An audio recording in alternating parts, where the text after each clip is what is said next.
Alors, comprenons-nous bien, mais pour qu'on puisse se comprendre, encore faut-il que on se soit nous-mêmes bien compris. Alors, comprenons-nous, nous.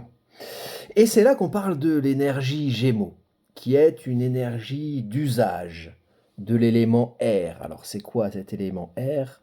Comment prendre l'air? Comment faire vivre son besoin d'air? Et comment, finalement, le message mercurien, Mercure maîtrisant les Gémeaux, le message mercurien peut se diffuser, peut passer de l'un à l'autre. Alors il faut savoir que quand on a quelque chose à dire, avant peut-être de le dire, il faut comprendre pourquoi on veut le dire. Et puis, il faut peut-être comprendre ce qu'on dit et faire la connexion entre ce qu'on veut dire et ce qu'on dit réellement. Alors, est-ce qu'on s'est bien compris pour pouvoir se faire comprendre de l'autre? Et c'est là qu'intervient la conscience, la mentalisation, l'élément rationnel. Qu'est-ce qu'on veut dire? Donc, on y réfléchit. Réfléchissons-y. Que veut-on dire? Pour pouvoir ensuite le dire. L'élément R, c'est je comprends, j'explique, je véhicule, je communique. Donc il y a deux aspects. Et les Gémeaux, ça tombe bien, ils sont deux. Il y a Castor et il y a Pollux. Il y a le plus intellectuel, celui qui va être le rat de bibliothèque, celui qui va essayer de comprendre, celui qui va chercher l'information, celui qui va être curieux. Il va être curieux d'en savoir plus et peut-être même d'en savoir plus sur lui-même pour savoir finalement ce qui va vous pouvoir s'expliquer de lui pour expliquer aux autres. Et c'est là que les Gémeaux, c'est un signe de transmission. Et on passe au deuxième pendant, puisqu'ils sont deux les Gémeaux, le deuxième pendant de l'évolution du message mercurien, puisqu'à un moment donné, on comprend les choses pour pouvoir les diffuser.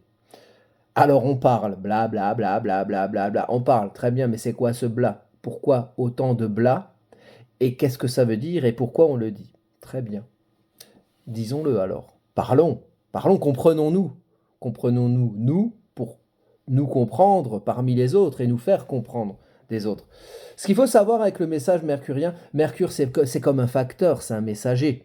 Hein, il envoie le courrier. Quand on envoie le courrier, ben, il faut savoir quel courrier on envoie où. Le message alors va se véhiculer au bon endroit.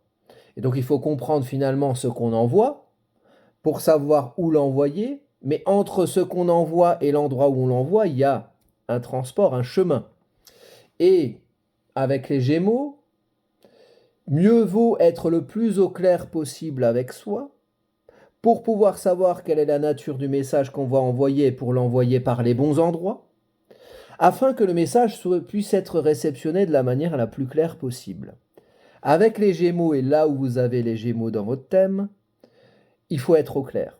Il faut être dans le champ du conscient, du mental, du rationnel pour pouvoir vous expliquer et expliquer. Alors vous avez les Gémeaux dans un domaine de maison, vous avez peut-être des planètes dans le signe des Gémeaux au niveau de votre thème natal. À vous de regarder, à vous d'essayer de comprendre et à vous de vous expliquer en quoi vous avez à comprendre là où vous avez les Gémeaux dans votre thème pour vous l'expliquer et ensuite l'expliquer et le diffuser, le véhiculer, le communiquer. Ce qu'il faut savoir avec l'énergie mercurienne et avec le signe des Gémeaux en particulier qui fait usage de cette énergie mercurienne, signe mutable d'air qui utilise l'élément air, c'est que on n'est jamais 100% au clair avec soi. Il faut tendre vers la clarté, il faut essayer de s'expliquer, mais on n'a jamais 100% de recul sur qui on est.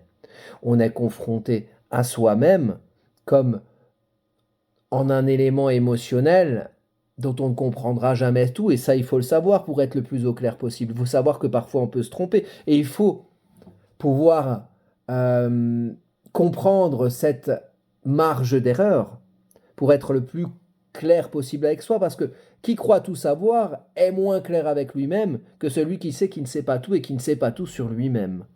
Alors, il y a l'idée de d'être au clair avec soi en admettant la marge d'erreur du fait qu'on ne soit pas 100%, toujours 100% au clair avec soi, même s'il faut aller vers cette clarté le plus possible. Il faut savoir que quand le message se véhicule, il va rencontrer quelques fritures sur la ligne, une colline, un désert, quelqu'un qui grille la ligne téléphonique. Et puis, il peut y avoir aussi, quand le message se réceptionne, puisqu'il a quelque chose à dire, la personne qui va réceptionner votre message va le réceptionner à sa sauce, avec son histoire de vie et ses propres codes de compréhension. Et là, dans le message qu'on émet, qu'on comprend dans le message qu'on véhicule et dans le message qu'on transmet, il y a toujours une marge d'erreur. Le comprendre et l'admettre, c'est être aussi plus au clair. en essayant toujours de chercher, évidemment. Alors cherchons, essayons de comprendre, essayons de nous comprendre, et puis nous vivrons tous ensemble dans l'harmonie, dans la joie, dans la bienveillance, et puis dans le monde des bisounours, ou pas, mais en tout cas, on va essayer de mieux se comprendre dans un monde qui est bien vaste.